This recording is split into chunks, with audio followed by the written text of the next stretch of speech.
Welcome to TIT news. మన channel మరణిస్తాం. Peddapalli జిల్లా రామగుండం నియోజకవర్గం గోదావరికని బస్టాండ్ ఎదుట ఆజాత శత్రువు అందరివాడు మంతెని ముద్దుబిడ్డ ఉమ్మడి ఆంధ్రప్రదేశ్ రాష్ట్ర మాజీ శాసనసభాపతి స్వర్గీయ దుద్దిల్ల శ్రీపాదరావు వర్ధంతి సందర్భంగా ఆయన స్మృతిని స్మరించుకుంటూ ఘన నివాళులర్పించారు ఎమ్మెల్యే ఎంఎస్ రాజ్ ఠాకూర్. ఈ సందర్భంగా ఎమ్మెల్యే మాట్లాడుతూ దుద్దిల్ల శ్రీపాదరావు రాష్ట్ర రాజకీయాలలో అపూర్వ ముద్ర వేసిన మహనీయుడు, ప్రజా సమస్యల పరిష్కారానికి జీవితాన్ని అంకితమిచ్చిన సుపరిచిత నాయకుడు అని, ఆయన ప్రజాస్వామ్య పరిరక్షణకు చేసిన సేవలు చిరస్థాయిగా నిలుస్తాయని, మంత్రి గోదావరికని ప్రజల హృదయాలలో ఆయన అమరుడై ఉన్నారన్నారు. ఇటువంటి మహనీయుని స్మరణ మనకు గొప్ప గౌరవమని పేర్కొన్నారు. ఈ వర్ధంతి కార్యక్రమంలో పలువురు నాయకులు, కార్యకర్తలు, అభిమానులు పాల్గొని మాలలు సమర్పించి ఘన నివాళులు అర్పించారు.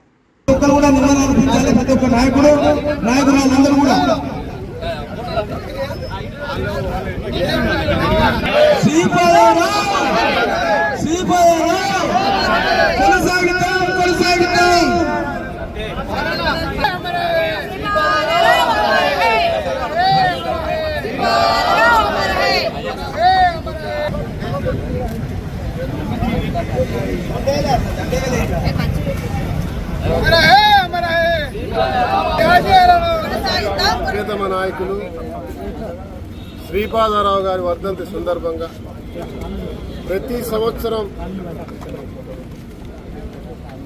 పెద్దపల్లి జిల్లాలో ముఖ్యంగా రామగుండం కాన్స్టిట్యున్సీలో నిరంతరం జయంతి వర్ధంతి ఉత్సవాలు జరుపుతూ ఉంటారు. వారి ఆశయాలను కొనసాగిస్తూ వారు రాజకీయాల్లోకి వచ్చిన తీరు, రాజకీయాల్లో వారు తీసుకొచ్చిన సంస్కరణలు, స్పీకర్గా వారు చేసిన సేవలు, పూర్తిగా వెనుకబడ్డ ప్రాంతమైన మంత్రిని రాష్ట్ర వ్యాప్తంగా పివి నరసింహారావు లాంటి వాళ్ళు ప్రధానమంత్రులు అయినా కూడా వారు ఇక్కడ పోటీ చేసినారని చెప్పారు తప్ప అభివృద్ధి శూన్యం ఉండదు. కానీ అభివృద్ధిని చేస్తూ ఈ యొక్క ప్రాంతాన్ని పూర్వ కరీంనగర్ జిల్లాలో అనేక ప్రాంతాలకు అనేక మంది నాయకులకు మార్గదర్శకులుగా రాష్ట్రంలోనే ఒక ప్రత్యేకమైనటువంటి ఒక గుర్తింపును తెచ్చుకున్నటువంటి వ్యక్తి ఇవాళ ముష్కరులకు బలైపోయి ఈ రాష్ట్రానికి భావి తరాల యువతకి ఆదర్శంగా నిలిచి తన యొక్క ఆశయాలను కొనసాగించడానికి మరి వారి యొక్క తనయుడు శ్రీధర్ బాబు గారు ఈరోజు కూడా 5వసారి శాసనసభ్యుడిగా మంత్రిగా కొనసాగిస్తా ఉన్నారు. మేమందరం కూడా శ్రీపాదరావు గారికి అత్యంత దగ్గర సన్నిహితులు. ఇక్కడ తల్లిదండ్రులు కొంతమందిని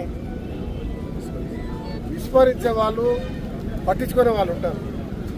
దయచేసి చెప్తా ఉన్నాం, శ్రీపాదరావు గారి వర్ధంతి ఇలా అందరి మేము చేస్తున్న మా లక్ష్యం ప్రజాసేవ చేయడం, ప్రభుత్వ సంక్షేమాలు వారు చేర్చడం, అభివృద్ధి ఎక్కడా కూడా సమస్యలు లేకుండా చేయడంతో పాటు ముందుగా మన కుటుంబంలో మన తల్లిదండ్రులను ప్రేమిద్దాం, దైవంగా పూజిద్దాం.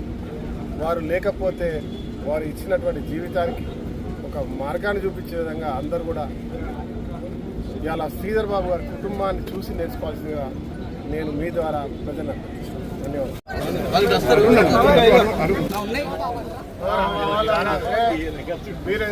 మీరు ఎవరు కాంగ్రెస్ తినడం లేదు, లేబర్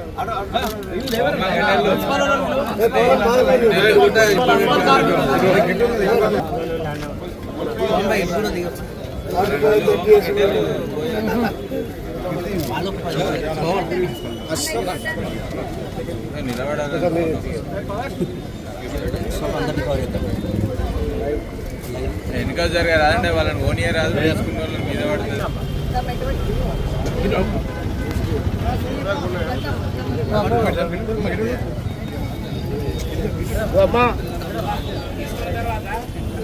భరత్